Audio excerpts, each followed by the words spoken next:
right, number 27. So they're in that cave now. Let's find out what's going to happen. They were all in the cave now, lined up on 4 rows of benches in a surprisingly large open rock room. One dim light bulb glowed overhead, casting ghostly shadows on everyone's face. Mr. Hodge had handed off feel the rock duties to Gary right after Chip entered the cave, so they hadn't had a chance to whisper to any of the other kids. Jonah was feeling jumpy again. He'd picked the seat closest to the exit, and he had a plan. If anything happened, any strange odor arising out of the deeper part of the cave he couldn't see into, any sound of an airplane, anyone showing up with ray guns or futuristic sunglasses, he'd grab Catherine and Chip and take off running. He'd go for help. Nothing could happen as long as he sat close to the doorway. He was sure of it.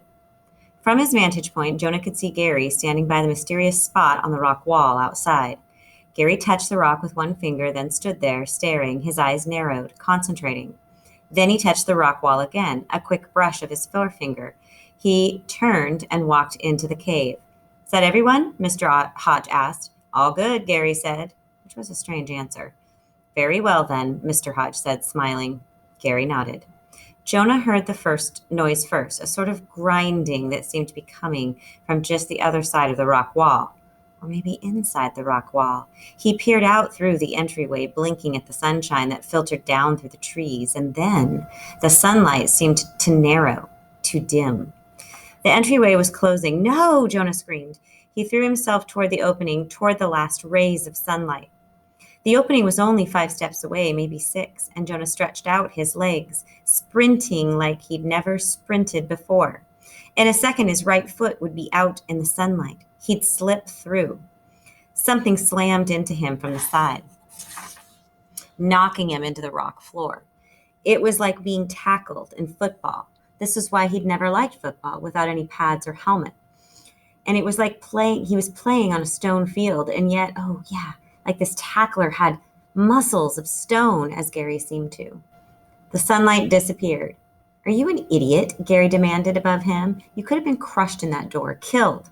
Caves don't have doors, Jonah muttered back, through his jaw, though his jaw felt broken, smashed against the rock. This one does. It's been modified, Gary said. They want to use it for meetings.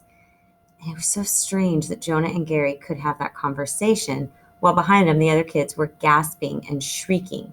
Jonah could especially hear Catherine screaming, Jonah, oh, Jonah, are you okay? Oh, she was screaming directly into his ear because she was sprawled on the ground beside him. Gary was scrambling up. He's fine, he called out. He just panicked. I guess we should have warned you that we're closing the door so we could have some privacy. You have to open it, Jonah said, raising his face from the ground. I'm claustrophobic. He grinned, amazed at his own quick thinking. He thought maybe he should act a little wacko so everyone would believe that he'd been freaked out by the notion of being closed in, cut off from the outside world.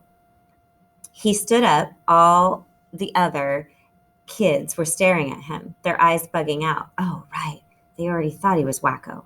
I mean it, Jonah demanded. It was a relief to let all the panic come through his voice, to sound as scared as he felt. Open the door. You've got to. His voice cracked. Maybe, on top of everything else, he truly was claustrophobic. The walls seemed closer together than they'd been before. The air seemed to be running out. Now, Gary said, clamping his hand down on Jonah's shoulder once more. Calm down. If this is really a problem for you, I can take you out the back entrance so you don't ruin this workshop for everyone else. Jonah's eyes met Catherine's. She was still crouched below him. He wanted to ask her advice, work out some plans. If Jonah went off with Gary, could Catherine and Chip and maybe some of the other kids overpower Mr. Hodge? Would they know what to do? Or was Mr. Hodge already too suspicious of Catherine and Chip because they'd seen them with Jonah? Anyhow, was Gary even telling the truth about a back entrance? All Jonah could picture was himself, bound and gagged and hidden at the back of the cave, helpless while all the other kids were taken away. Jonah took a deep breath, ready to say, Nope, that's all right. I feel better now. I can stay. Then suddenly, Gary's hand was jerking him backward, pulling him toward the ground again. Jonah's shoulder slammed into the rock even harder than before. What'd you do that for? Jonah started to ask. But Gary had already let go and was rolling away from Jonah. Jonah raised his head. Now he could see what had happened. Gary hadn't meant to pull Jonah down. Jonah was just collateral damage, falling with Gary when somebody else knocked Gary down.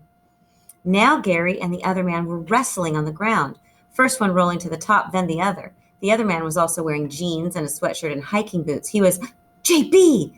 Catherine shrieked, you came back!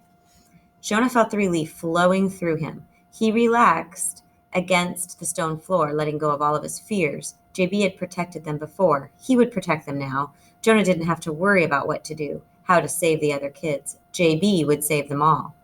Except JB was getting his head pounded into the stone floor. It had been quite a while since the last time JB had rolled over on top of Gary, the last time he'd seemed to be dominating this fight. Jonah jumped up. Catherine, he screamed, JB's going to lose if we don't help him. Jonah lunged at the struggling men. He grabbed Gary's arm, his thick as a tree stump arm, with biceps as distinct as rope. And by bracing his feet against the ground, Jonah managed to keep Gary from punching JB again. No, scratch that. Gary's arm continued forward. Jonah had managed only to keep Gary from punching JB quite so hard. Chip! Jonah screamed, help! Jonah glanced up to see Chip and Catherine, and even some of the other kids were rushing toward them. Catherine, with a girl's sense of fighting, went straight for the hair, jerking Gary's head back by entwining her fingers right down to the roots. Jonah had to admit it seemed to be working. Chip and two other of the three other boys were pushing at Gary's chest, trying to shove him all the way from JB, while a few girls tugged JB in the other direction.